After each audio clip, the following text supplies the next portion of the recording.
बात करेंगे रायपुर की, जहां दक्षिण उपचुनाव को लेकर कांग्रेस की बड़ी बैठक। रायपुर दक्षिण उपचुनाव को लेकर रणनीति बनेगी। बैठक में प्रत्याशी के नाम पर मंथन होगा।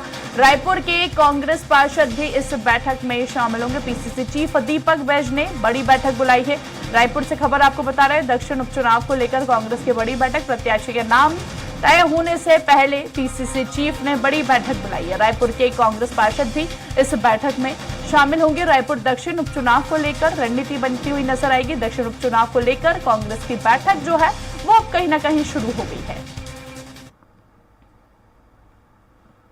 ज्यादा बातचीत करेंगे, लगातार सहयोगी हमारे साथ अधिक जानकारी के लिए लाइव बने हुए हैं। दिलीप, अभी तक प्रत्याशियों के नाम की घोषणा नहीं हुई है। क्या कांग्रेस पार्टी की अगर हम बात करें तो शुभ मुहूर्त का इंतजार कर रही है? जी, अभी थोड़ी देर पहले ही प्रदेश अध्यक्ष दीपक बैज से बात हुई थी, तो उनका साफ तौर पर कहना है कि 2 बजे तक लगभग जो प्रत्याशी है उसकी घोषणा कर दी जाएगी। उनका कहना है कि लगभग फाइनल हो चुका है और बहुत जल्द ही प्रत्याशी घोषित कर दिए जाएंगे। इसके पहले क्योंकि अभी बीजेपी ने जहां जनसंपर्क अभियान की शुरुआत कर दी है, उनके प्रत्याशी घोषित हो चुके हैं। आज ही जो बीजेपी के प्रत्याशी है रायपुर दक्षिण उपचुनाव की शुरुआत कर लिया है। मां दंतेश्वरी कुशालपुर में पूजा करके वो जनसंपर्क में शुरू हो गए। वहीं कांग्रेस क्योंकि प्रत्याशी की घोषणा नहीं हुई, लेकिन प्रत्याशी की घोषणा होने के बाद आमतौर पर यह देखा जाता है कि एक तरह से जो और दावेदार रहे हैं, अगर 4-5 अलग अलग दावेदार हैं, उनमें से एक को अगर प्रत्याशी बनाया जाए तो 2-3 की ओर से आमतौर पर विरोध देखने को मिलता है उन गुटों की ओर से। तो उन गुटों को वैसे गुटबाजी ना हो, सभी को समझाइश के तौर पे, क्योंकि सभी पार्षदों और छाया पार्षदों को बुलाए गए हैं।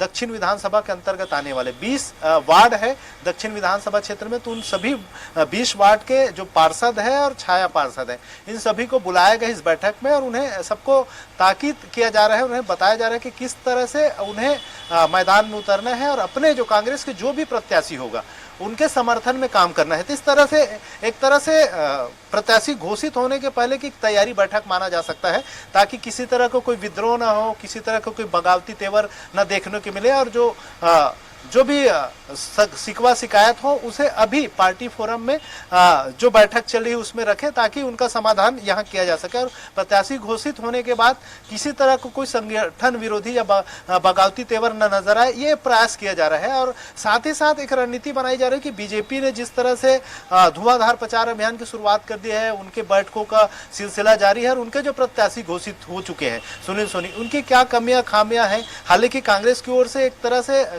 सुनील सोनी के एक निष्क्रिय सांसद की ओर से निरूपित किया जा रहा है कि वो लगातार विभिन्न पदों पर रहे, लेकिन किसी तरह के कोई काम उनके द्वारा नहीं किया गया है। तो इसको लेकर एक मुद्दा बनाएंगे और साथ ही साथ क्या क्या और मुद्दे हो सकते हैं, मतलब भाजपा प्रत्याशी के खिलाफ, बीजेपी के खिलाफ, इसको लेकर भी एक चर्चा का दौर है वो जारी है। और मुख्य रूप से पार्षदों के साथ बैठक करने का उद्देश्य ये है क्योंकि सभी वार्डों की जिम्मेदारी पार्षदों की होती है और ये जो चुनाव है एक एक व्यक्ति तक पहुंचकर, एक एक बूथ और एक एक मंडल तक पहुंचकर जो चुनाव लड़ा जाता है, तो कहीं ना कहीं एक जिम्मेदारी पार्षदों को देने के हिसाब से बैठक की जा रही है। और सभी पार्षदों को, खास करके जो कांग्रेस के पार्षद है, उन्हें समझाइश दिया जा रहा है कि किस तरह से उन्हें चुनाव मैदान में जुटना है और जो भी प्रत्याशी पार्टी तय करेगी, आला हाई कमान जो तय करेगी, उसके पक्ष में मिलकर उन्हें जिताने के लिए प्रयास करना। इस तरह के जो हिदायत है वो पार्टी फोरम में दी जा रही है। जो बैठक चली उसमें प्रदेश अध्यक्ष दीपक बैज इस बैठक की अध्यक्षता कर रहे हैं और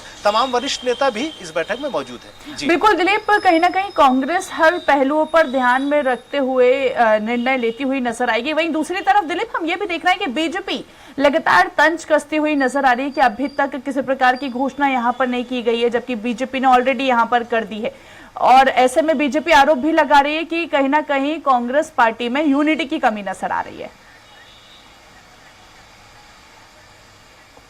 जी बिल्कुल काजल, क्योंकि अब चुनावी शंखनाद बज चुका है तो सियासी दलों में एक दूसरे पर आरोप प्रत्यारोप का दौर अभी लगातार देखने को मिलेगा और ये चलता रहेगा। इसी की कड़ी के रूप में इसे देखा जा सकता है कि जहां कांग्रेस बीजेपी के प्रत्याशियों को निष्क्रिय बता रहे हैं, वहीं बीजेपी की ओर से यह आरोप लगाया जा रहा है कि कांग्रेस में गुटबाजी है, इसलिए अभी तक प्रत्याशी घोषित नहीं किया जा चुका है। तो ये दौर ये चुनाव तक चलता रहेगा, क्योंकि आरोप प्रत्यारोप तो लगाना सियासी दलों का एक तरह से शिगुफा ही है और लगातार ये देखने को मिलेगा।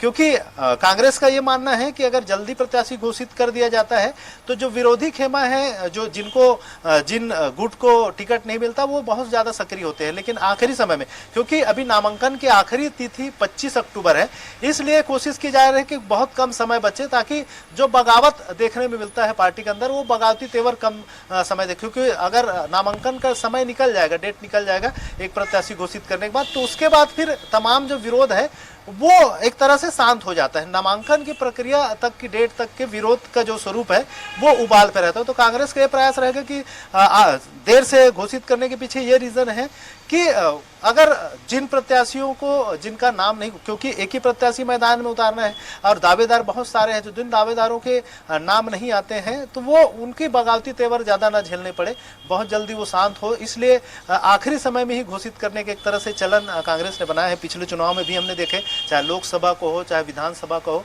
तमाम चुनाव में बहुत आखिरी स्टेज पे ही प्रत्याशी घोषित किए जाते रहे। इसी कड़ी में इसमें भी एक कहा जा रहा है कि बगावती तेवर को शांत करने के हिसाब से इस तरह के जो ये जो निर्णय है, जो रणनीति है, वो इस्तेमाल किया जा रहा है, जिसके कारण अब देर से ही प्रत्याशी घोषित करने की एक तरह से परंपरा चलन आई है कांग्रेस में। हालांकि अब देखना होगा, आज 1-2 घंटे में घोषित होने की बात कही जा रही, कब तक प्रत्याशी घोषित करते हैं देखने वाली बात होगी। चलिए ठीक है, बिल्कुल दिलीप, आप हमारे साथ बने रहिए, आगे आपसे बातचीत करेंगे। तो देखिए, दक्षिण उपचुनाव को लेकर लगातार कांग्रेस की बैठक जारी है। जैसे कि सहयोगी ने बताया कि कहीं ना कहीं अनुमान लगाया जा रहा है कि 2 से ढाई बजे तक प्रत्याशियों के नामों की घोषणा कांग्रेस पार्टी कर देगी।